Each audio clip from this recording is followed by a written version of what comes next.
My name is Clement. I'm a CPA firm partner. My company name is Global Vision. Okay, the agenda of my presentation will be focused on those areas. So this is the agenda. This is my company. Global Vision is a CPA firm in Hong Kong, a local CPA firm. We have about 50 full-time staff in Hong Kong and maybe 20 in Shenzhen and Guangzhou. Okay. That's the management. It's me. And that's my qualification and academic background. I also graduated in CityU. That's why I'm your family members of you folks, okay? In 2017, I studied my law master's degree in CityU. Okay, let's straightforward to the procedure or requirement for setting up a company.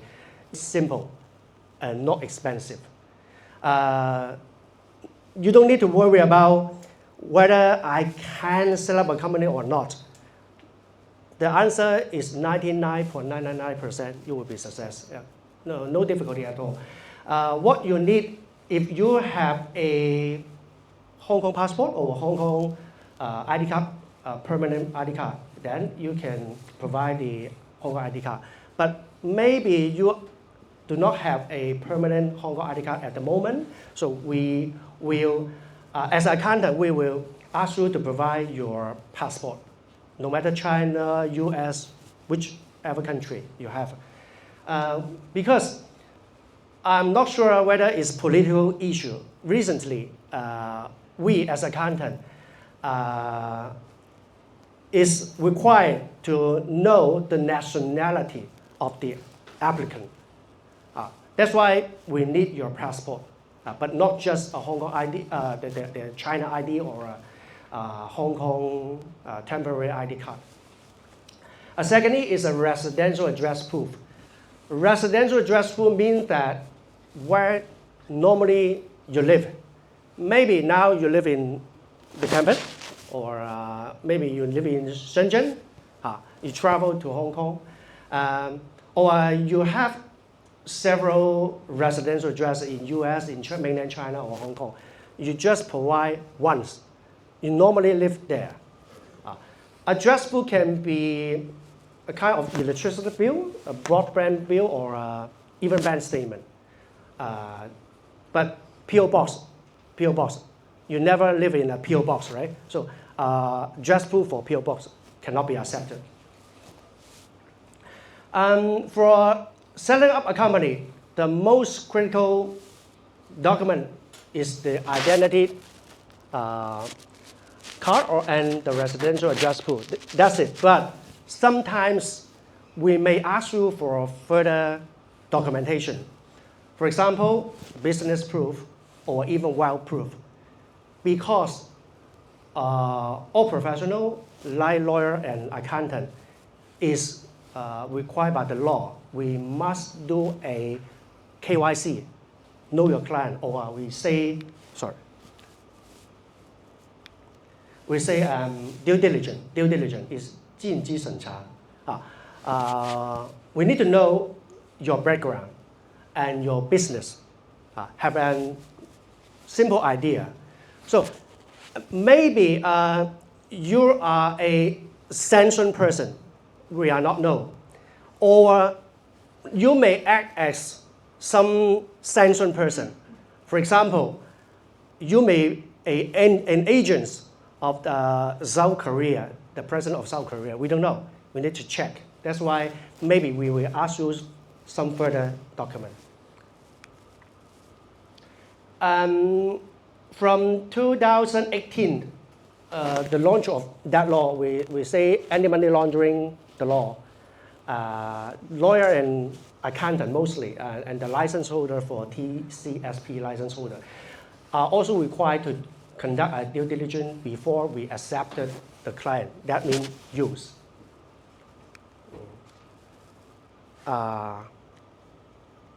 Except you as a director or a shareholder, we must also identify the ultimate beneficial owner as well.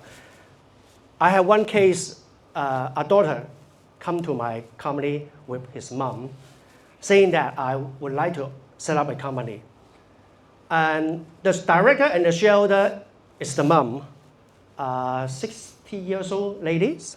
And I asked the lady, because she is the director and shareholder, I must ask question to the director and shareholder.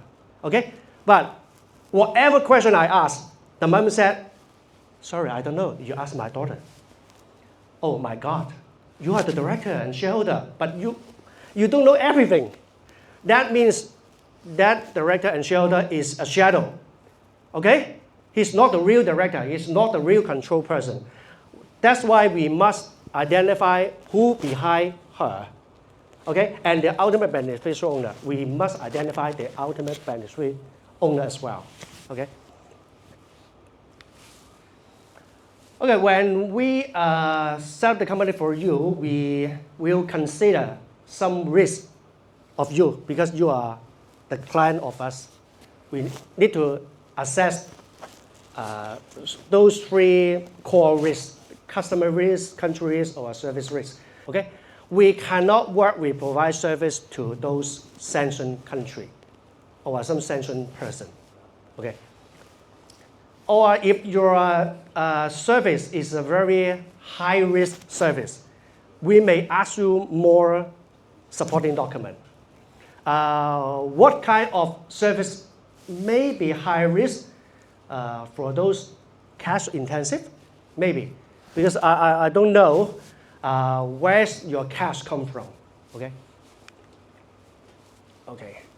Okay. The procedure for setting up the company. Firstly, you have to think about the name of your company. English and Chinese or English only. But I don't suggest you only use Chinese name because actually it's acceptable, but it's not convenient. When you go to the bank for a bank account opening, if your company only have a Chinese name, they will have some technical difficulty. So I would suggest you English and Chinese or English only. Some word in your company name is prohibited or some word you cannot be used freely without the permission of the company registry. Or you must have a license.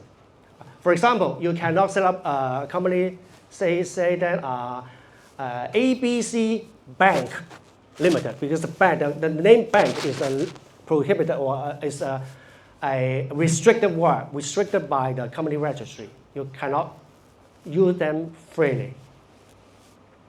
Of course, you cannot use some foul language, some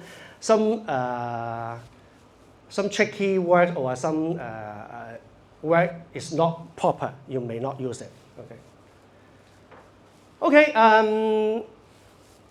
When you approach us to set up a company for you, we will ask you to provide the name, and then we do the due diligence. After that, normally you need to make some deposit.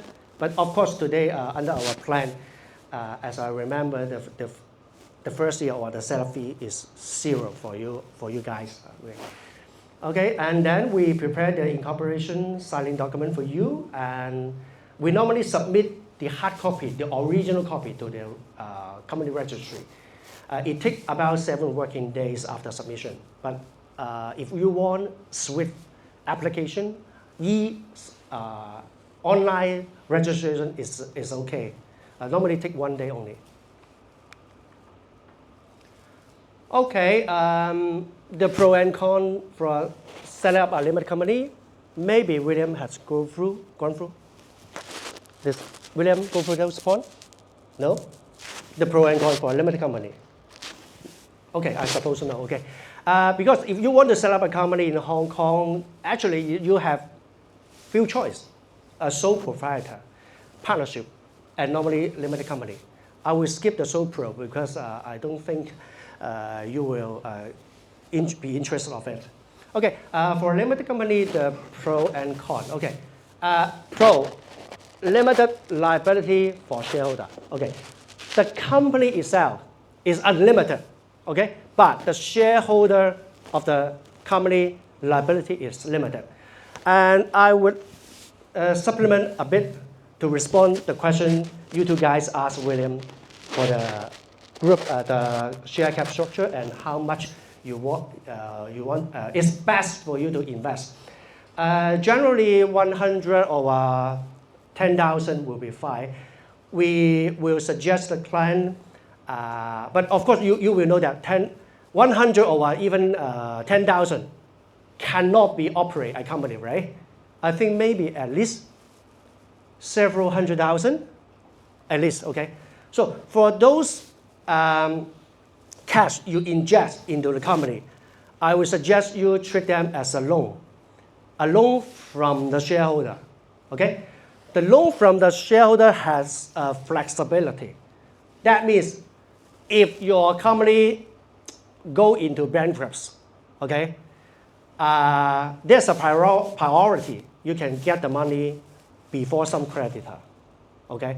So I'm not saying that shareholder have a higher preference, but I will say he has the flexibility, okay?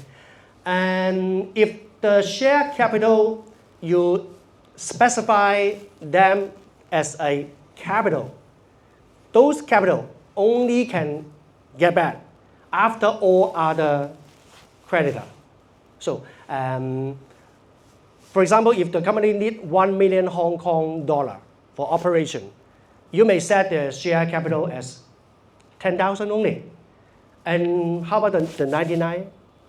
I would suggest you treat them as a shareholder loan. Shareholder loan, you can take it back at any time you wish when the company have cash, okay?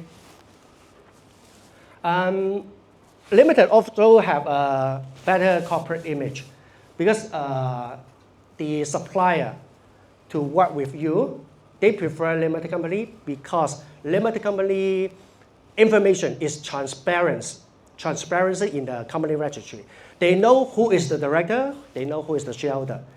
But if you maybe use other company, the image may, the supplier may say that, oh, you are only a sole proprietor. Your company should be small, but not too big.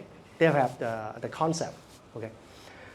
Okay, and sustainability. Yes, if you are the key person, if you are the sole proprietor, when you sit, who take care of the business, or if you want to transfer the company to another person, a sole proprietor is not easy to transfer in legal sense, but limited can easily be transferred. The shareholding, all share to the new one, the newcomer, okay? And of course, more attractive to the potential investor. Just as William said, is a structure. If your business, your start business go well and have a good potential, some angel fund, venture fund may be interested to acquire some share of your company. Okay, ready for IPO. We cannot do a IPO for sole proprietorship, but for limited. Segregation, management, and ownership. Yes, if you are rich enough, you just take the role as shareholder, as the big shareholder, but engage some professional to manage the company for you. But sole pro, you cannot do that, okay? Of course, pro and con. What's the con? It's maybe costly, but if you are a big company, it's very, very minor things. Okay, for limited for limited company, you must have a company secretary. But of course, if the company have 2 directors, one of them can act as. But if your company only have 1 director, you cannot at the same time to act as director and company secretary at the same time. You cannot. You must engage another one or a ComSec company to do those duty for you. Okay? And the second thing, if this is a limited company, your company must be audited annually. no matter inactive, dormant, or with very minimal sales turnover, or even you make loss, you still need to do the audit annually, from several thousand to maybe several million. Okay. Also, if this is a limited company, when you do the audit annually, the auditor may challenge you for some particular transaction of your company. For example, if you say that, my company have an investment, the investment worth 10 million Hong Kong dollar, you say that, okay. If this company audited by an auditor, the auditor may challenge you, how come you conclude such investment worth 10 million Hong Kong dollar? You need to prove them. They will challenge them. Sometimes the client may say that, okay, the auditor is quite troublesome.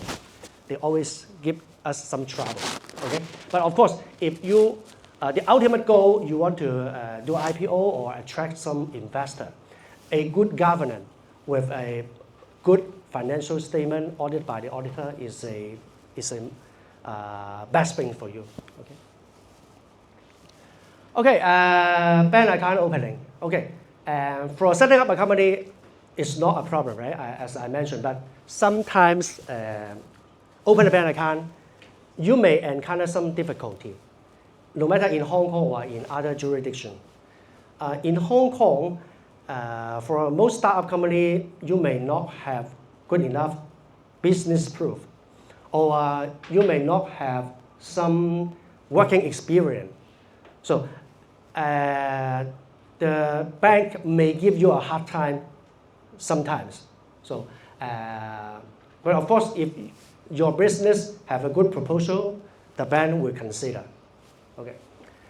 And after a few years, your company get better and better, and you would like to have some operation in other country or some other jurisdiction, you may need a bank account in the other country. For example, you may need a bank account in mainland China. But having a bank account in mainland China directly by your Hong Kong company is feasible, but it's not easy. The easy way is you set up a 100% subsidiary company in mainland China and use that subsidiary company to open a bank account in mainland China. This method also applies to other jurisdictions. Because always when you use your Hong Kong company, let's say go to Singapore to open an offshore bank account, they always ask you why you need a Hong Kong company open a bank account in Singapore, but not using a Singapore company open bank account. They always ask those questions. It's not easy for you to approve. Provide them a lot of supporting documents, something like that. Yeah. That's my presentation. Before you can ask me some question if you like. Okay, thanks, Clement. If you want to contact me, I have TikTok, I have Facebook, I have everything. It's Clement Siu CPA. Okay. Thank you. Thanks, Clement. Okay.